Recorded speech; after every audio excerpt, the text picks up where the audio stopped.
Coming up on Insight, a Memphis landmark is now nationally recognized. Plus, the Tigers' road to glory ends. We'll take a look back on the record-breaking season. Also, a recovering Gulf Coast braces itself for the oncoming hurricane season. And the murder of a prominent minister has rocked a small West Tennessee town. Insight starts now.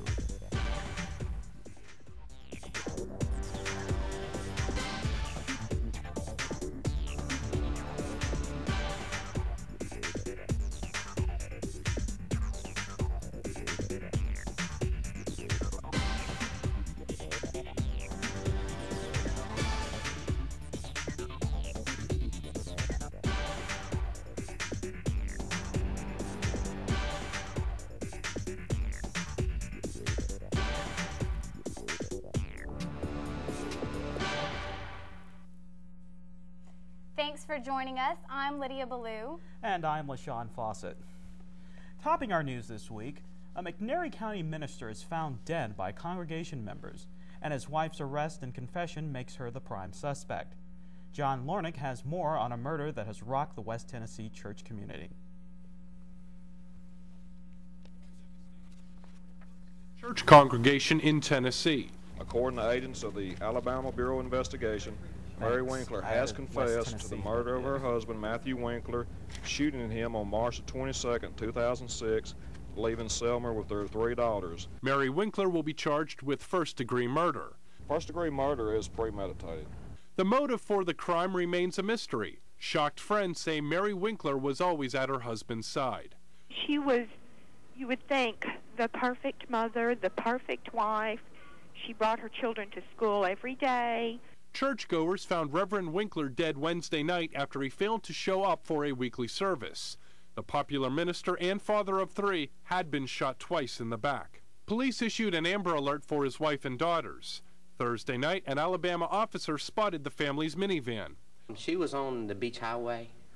She indicated later that they were on the way to the Waffle House to get something to eat. Officials say Matthew Winkler's family is seeking custody of the children. To my knowledge, they don't have no idea what has happened to their father. It's only a matter of time before they learn the truth. I'm John Lawrence, reporting from Atlanta. Mary Winkler made her way into the courtroom for her first appearance on Monday. The arraignment was her first stop since being extradited back to Tennessee from Alabama. The judge once again advised Winkler of her rights, and an agreement was made between attorneys to waive the bond until a preliminary hearing. From behind bars, Winkler is quoted as saying, "I'm sorry for everything I've done," to a family friend.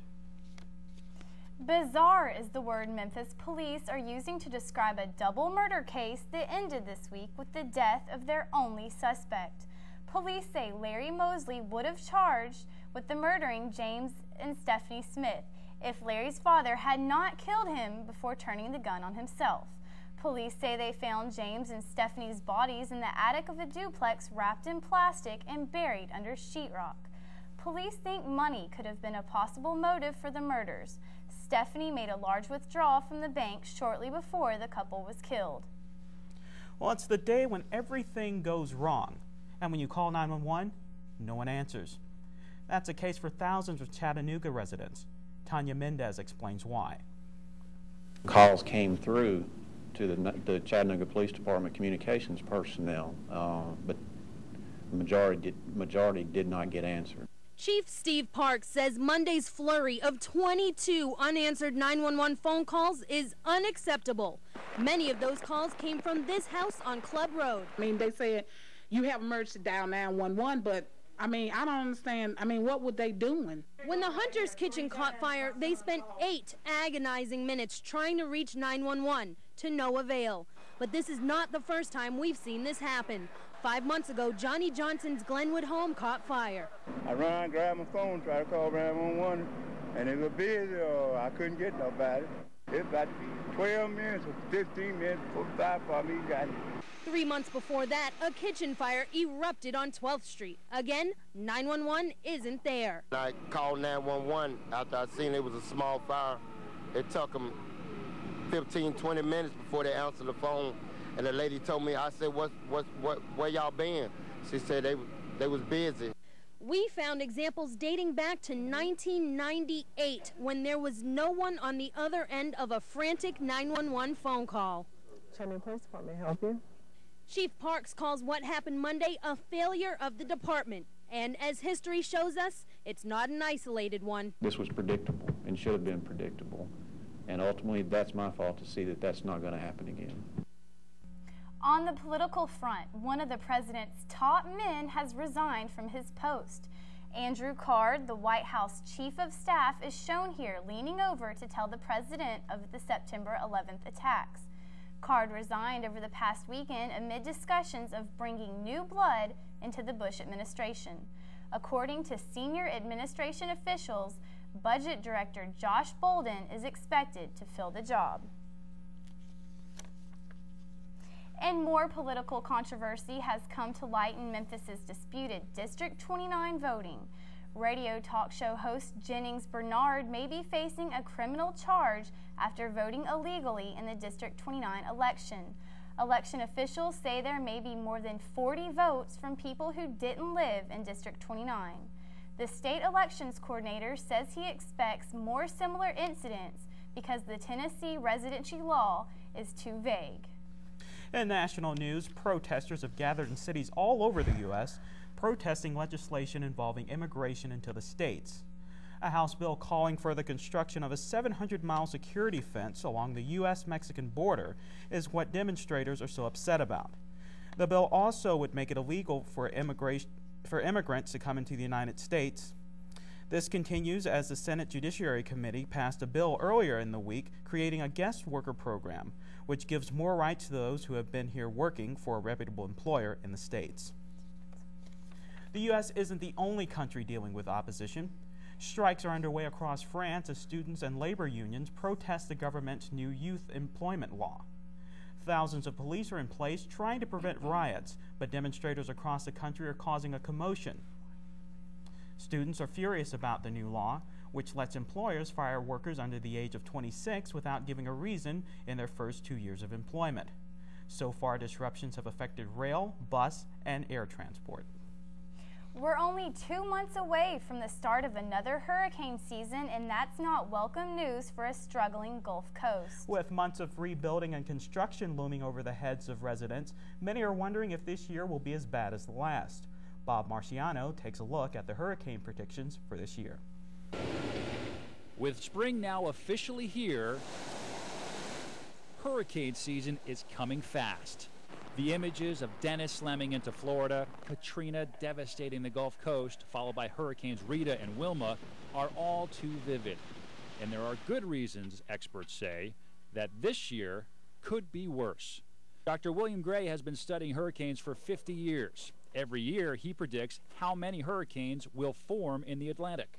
We have a very active forecast out as of now. It's 17 named storms, 9 hurricanes, and 5 major ones. This is the most we've ever, highest numbers we've ever made this early in the season. That's not good news for the millions who live along the east and Gulf coasts. Dr. Gray says since 1995, the average number of major hurricanes has more than tripled, rising from 1.5 a year to 4 per year. Dr. Judy Curry, an Earth and Atmospheric Science professor at Georgia Tech, sees no relief in the future. What would be your outlook for the next 10 to 20 years? We're going to be under this double whammy for the next 20 years. So what is going on? Why are we seeing more, stronger hurricanes? Dr. Curry thinks global warming is to blame. She says the oceans are getting warmer, about a degree Fahrenheit increase since 1975. Most experts agree global warming is real. Glaciers in Greenland are melting, and in the United States, this January was the warmest on record. Would you go on record to say that the storms are getting worse because of what people are doing in the atmosphere? Yes, our best understanding of this problem is that increase in sea surface temperature is being caused by human-induced activities. Dr. Curry says it's our fault the Earth is getting warmer. But Dr. Gray, the hurricane expert, disagrees. As far as causing the globe to warm, we have not done that. Instead, Dr. Gray says the warming is natural, a regular feat of global cycles and not from greenhouse gases. On the issue of global warming itself, these two scientists couldn't be more divided, but they do agree that warm water helps feed hurricanes, allowing them to get stronger and grow larger. But there's more to it than just turning up the heat. The air above the water has to be just right. Hurricanes thrive in a calm atmosphere, and this year La Nina is helping to create the perfect hurricane breeding ground. This looked as bad a storm as I've ever seen. And believe it or not, Dr. Gray says so far we've been lucky. The intense hurricane cycle we're in has been going on for 11 years. We were very lucky the first 9 years of this active period, very unlucky the last 2 years. And this is just how nature works. With the start of the hurricane season only 71 days away, June 1st, it has many people, especially in the Gulf, hoping that the experts are wrong. Rob Marciano, CNN, Atlanta. Still ahead on Insight, the University of Memphis Tigers season is over. We'll have a recap of the journey to the Elite Eight. And race car driver Jeff Gordon is in some trouble after his temper runs off the track during a recent race. All of that and more is up next in sports with Ross Feaster. With a smile. Well, it's you, girl, and you should know it. Love is all around, no need to waste it. You can have the time, why don't you take it? The best way out is by coming in. Going to family learning programs helps you and your family lead better lives. Call 1-877-FAMLET-1 because making it after all shouldn't just happen on TV. I propose 3 cheers for those we leave behind. Congratulations. It's in paper now. Good job. Congratulations. Proud of you. All right. Ensign Elliott. Who's going to salute him? Guys, who gets to salute him first?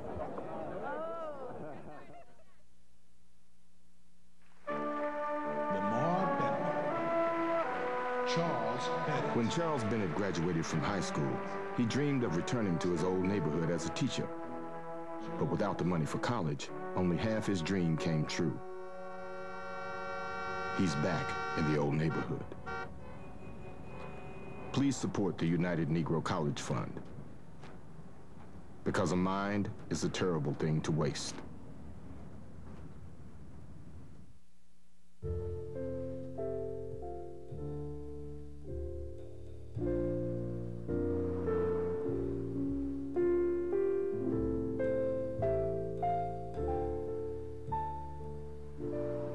When your children ask where you got married, will you have to tell them, over there by the unleaded? When we lose a historic place, we lose a part of who we are. Help protect historic places in your community. Visit nationaltrust.org.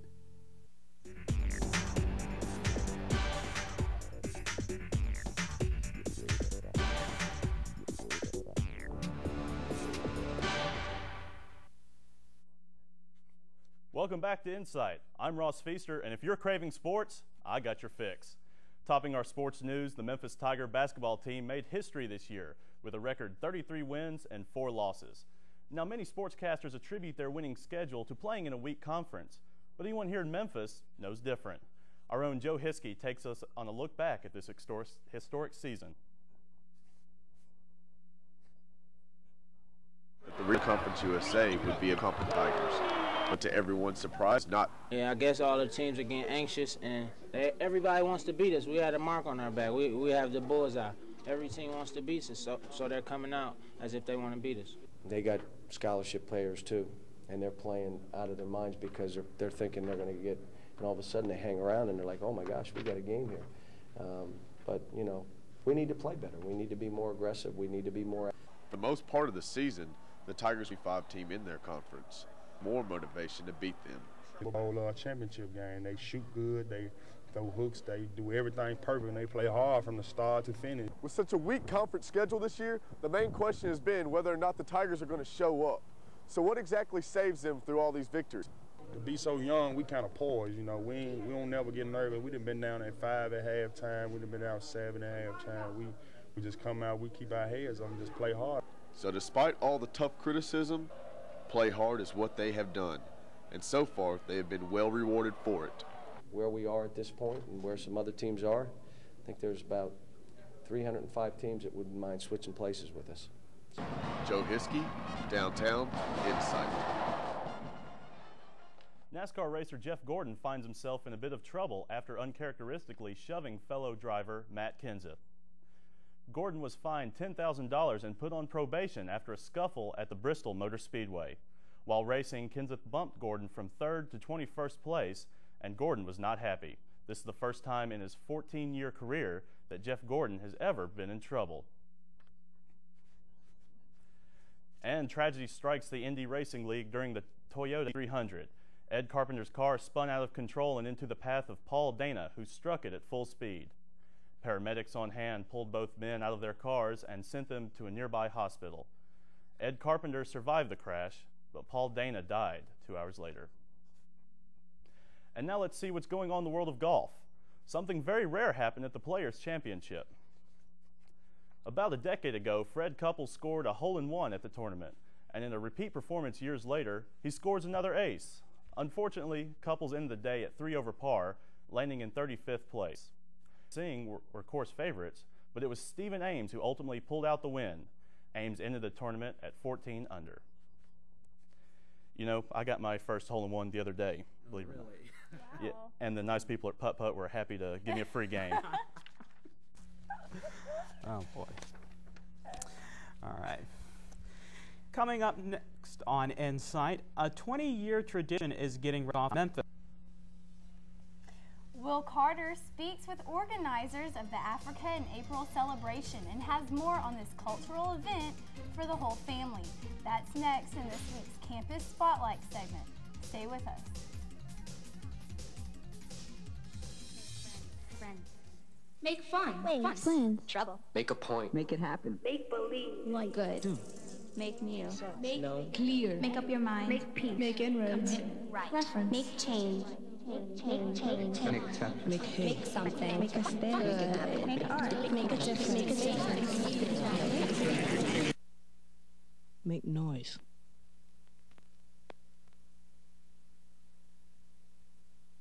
Glucose plus oxygen equals carbon dioxide. I'd like to pass them back to you now. Very pleased with your work. She's got the drive, the energy, the heart, and the talent. Pre-med. But she wouldn't be here without your help. Please support the United Negro College Fund, because a mind is a terrible thing to waste. Poor nutrition today will increase Sarah's chances of anemia, add to her costs, sick days, even stunt her ability to learn. And the thing is, Sarah's not even born yet. Proper nutrition before it's too late. Call or visit WIC. WIC provides nutrition information, healthcare referrals, even food. Your child has you, and you have WIC. You can turn the world on with a smile. Well, it's you, girl, and you should know it. Love is all around, why don't you take it? The best way out is by coming in. Going to family learning programs helps you and your family lead better lives. Call 1-877 Making It After All. Happen on TV.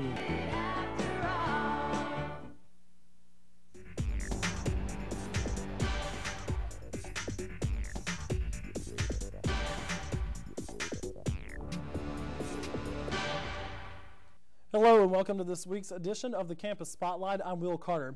It's been 20 years since the Africa in April Festival first started here in the Bluff City, and it all goes down on Beale Street and Robert Church Park downtown. Every year it's become a huge event, and the man who started it all 20 years ago, Dr. David Azzi, is here with me today. We're going to be talking a little bit about the Africa in April Festival. This has become a huge thing, and you started this all several years ago, and tell me what it's been like since the beginning and what this festival... We're certainly happy to be celebrating 20 years of cultural diversity with our festival.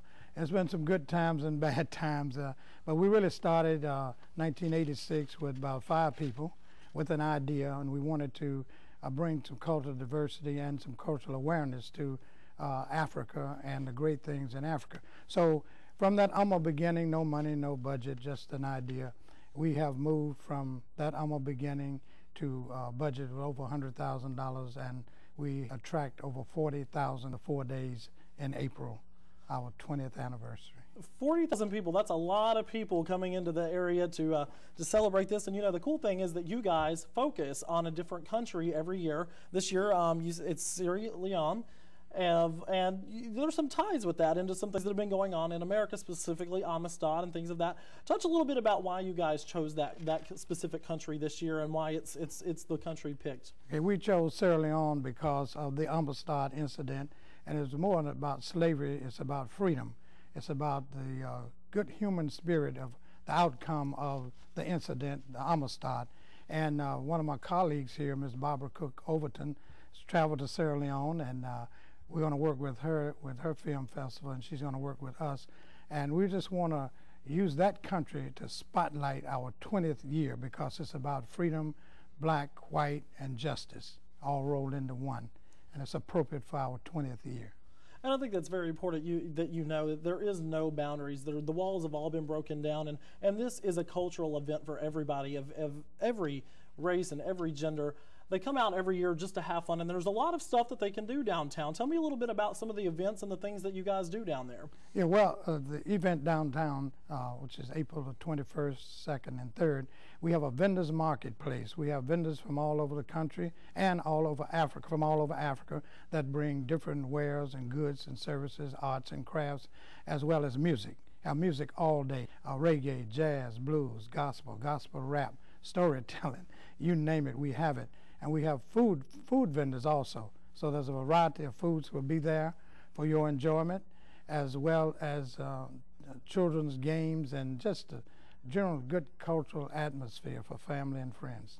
Now, I also understand you guys have got some pretty big guests coming in this year. Tell me about some of these people coming in for the 20th anniversary. Well, we have invited the ambassador from Washington, D.C., from Sierra Leone, as well as the UN ambassador, and Mr. Samuel Pierre, who's the great-great-grandson of Senku, the African on the Amistad, will be here also. And we have some bishops coming from Sierra Leone. We have met with the Sierra Leonean community, and they will be there in force to help us celebrate their country. And as recently as yesterday, I got a call from Sierra Leone, an artist out of St. Louis. He's coming to the festival. Wow, so there's a whole lot going on with this festival. Real quickly, before we get out of this, tell me the dates and the times when all this are going down. Okay, April the 20th is our cultural luncheon at the Holiday Inn Select Airport. And Friday is Children and Seniors Day. We'll have a diversity parade at 10:30. Saturday is our Health Wellness Day. We'll have various health venues there, free. Sunday is our African American Music Day, gospel, jazz, and all varieties of music, and it's all free. There's no charge. So definitely a lot of things going on this year at the African American Street Festival, celebrating its 20th year here in the Bluff City. For Spotlight, I'm Will Carter. Stay with us. More insight straight ahead. Does your child have asthma? Did you know asthma attacks can be triggered by things like shower curtains, a child's blanket, even a teddy bear? Help prevent your child's asthma attacks. Call 1-NO-ATTACKS or visit noattacks.org to get the latest information and avoid the emergency room. I don't want to feel like a fish with no water.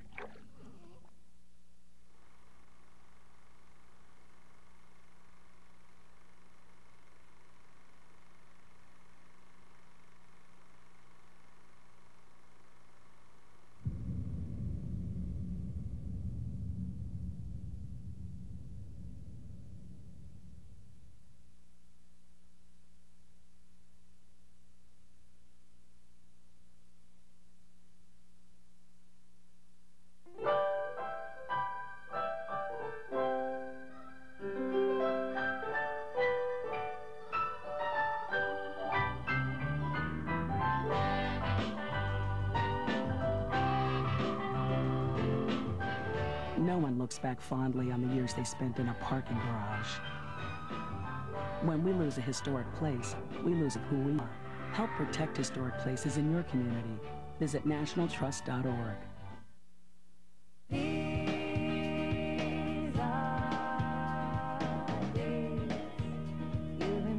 There's a vacation village near Orlando that's unlike any other.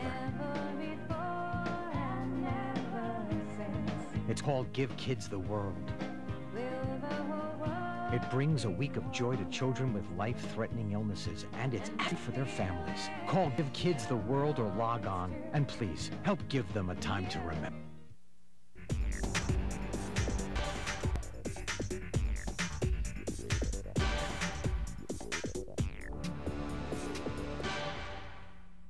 Welcome back to Insight. In consumer news, attention parents.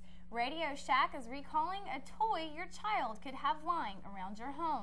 And a new report shows optimism among U.S. consumers about the nation's economy market.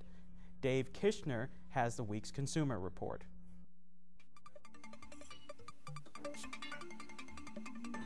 Radio Shack is recalling a plastic toy sold in its stores because of a choking hazard. No end's been reported yet, but the corporation says a sliding knob on the Busy Baby Activity Tool plier says it's received 3 reports of that happening.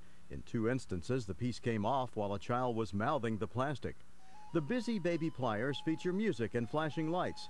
If you think you have one of the approximately 25,000 units Radio Shack says it sold from August 2004 until February 2006, you can return it to the store for a full refund. Consumer optimism came close to a 4-year high in March, according to the Conference Board Consumer Research Center.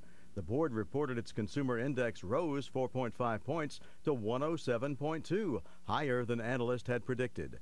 Last month, the index sank more than 4 points, which analysts thought signaled an end to the recovery hurricane season. In the Conference Board's report, consumers were more optimistic about current economic conditions, prospects for the next 6 months, and the labor market outlook. For Consumer Watch, I'm Dave Kirshner. This week marked a special moment for a landmark that has brought worldwide attention to Memphis for years. Monday, Graceland was designated as a U.S. National Historic Landmark. The estate where Elvis Presley lived and is buried joins about 2,500 other sites with this status, including Memphis's own Sun Studios. Interior Secretary Gail Norton held the ceremony. She was joined by Elvis's ex-wife, Priscilla. This was his beloved Graceland. This is a place where he would come home to. All of you know that. This is a place where, you know, at the end of a concert, at the end of a movie, at the end of a vacation, just, you know, whatever he did, this was home. And to know that it is now a landmark, it is now recognized places, and not just the United States, but the world. I don't think anyone, I think we've all known that all over the world, but to have it recognized this way is truly an honor. And he'd be very pleased. One is visited yearly by more than 600,000 people from around the world. Finally, on Insight, we've all seen the coyote chase the roadrunner, but who chases the coyote? The NYPD, that's who. Police in New York City recently caught a wild coyote in Central Park. Officials say it escaped New York and took an entire 2 days for them to catch it. Authorities had to call in helicopters in order to keep up with the speedy coyote. The famous coyote was finally caught after the NYPD used a tranquilizer in order to mobilize him.